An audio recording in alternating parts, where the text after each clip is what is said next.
நம்மளோட ஃபாலோவர்ஸ் வந்து என்கிட்ட ஒரு சின்ன டவுட் ஒன்று கேட்டிருந்தாங்க. என்ன டவுட்டுன்னு பார்த்தீங்கன்னா, எனக்கு வந்து ஃபாஸ்டிங் சுகர் வந்து 113 இருக்குது. அப்புறம் சாப்பிட்டதுக்கப்புறம் வந்து பார்த்தீங்கன்னா 130 இருக்குது. எனக்கு இந்த 113 எவ்வளோ நாளில் 100க்குள்ளே வரும்னு கேட்டிருந்தாங்கங்க.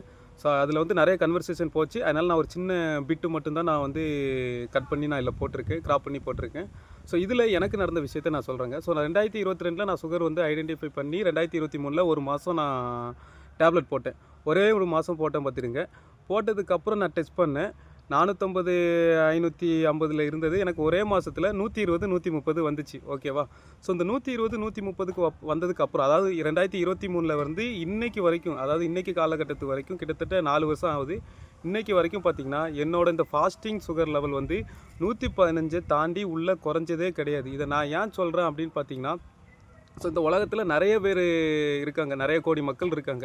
ஸோ அவங்களுக்கு வந்து பார்த்திங்கன்னா, இந்தியன் ஸ்டாண்டர்டு படி பிளட் சுகர் வந்து சாப்பிட்ற முன்னால் 70லேருந்து 100க்குள்ளே இருக்கணும். சாப்பிட்டதுக்கப்புறம் 110 அந்த ரேஷியோவில் இருந்தால் நல்லா இருக்குது அப்படின்னு சொல்கிறாங்க. ஆனால் என்னோட கேட்டகரி, என்ன மாதிரி ஒரு 1000 பேர் 2000 பேர் இருப்பாங்க பார்த்திங்களா, அவங்களுக்கு வந்து பேஸ்மெண்ட் ஃபாஸ்டிங் சுகர் லெவல் வந்து பார்த்திங்கன்னா 110 இருக்கலாம், 115 இருக்கலாம், இல்லை 80 இருக்கலாம், இல்லை 90 இருக்கலாம். ஸோ அதில் எனக்கு ஒரு கேட்டகரியில் எனக்கு வந்து பார்த்திங்கன்னா 115.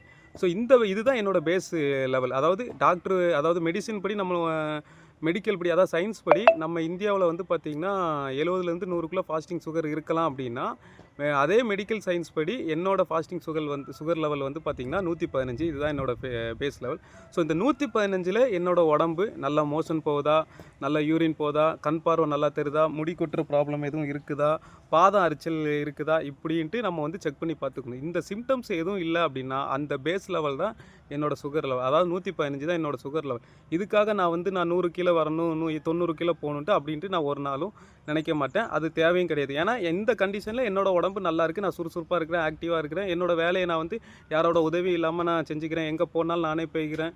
ஸோ என் ஹெல்த்துக்கு வந்து இந்த ஃபாஸ்டிங் சுகர் வந்து 115 வந்து கரெக்டான லெவல். அதே மாதிரி நீங்களும் சரி, ஒவ்வொருத்தவங்களும் உங்களோட பேஸ் லெவல் சுகர் லெவல் என்ன அப்படிங்கிறத வந்து நீங்கள் தெரிஞ்சுக்கிடுங்க. ஏன்னா மற்றவங்க கூட யாரையும் கம்பேர் பண்ணாதீங்க. இந்த கம்பேரிசன் வந்து வாழ்க்கையில் வச்சுக்காதீங்க. உங்கள் லைஃப்பில் உங்களுக்கு எப்படி இருக்குது அதை மட்டும் நீங்கள் தெரிஞ்சு வச்சுக்கிட்டு அதுக்கேற்ற ஃபுட்டை வந்து எடுத்துகிட்டு போயிருங்க. அவன் அது சாப்பிட்றான், இவன் இது சாப்பிட்றான், அவன் ஹெல்த் அப்படி இருக்குது அப்படின்னு கம்பேரிசன் பண்ணாதீங்க. ஓகேவா?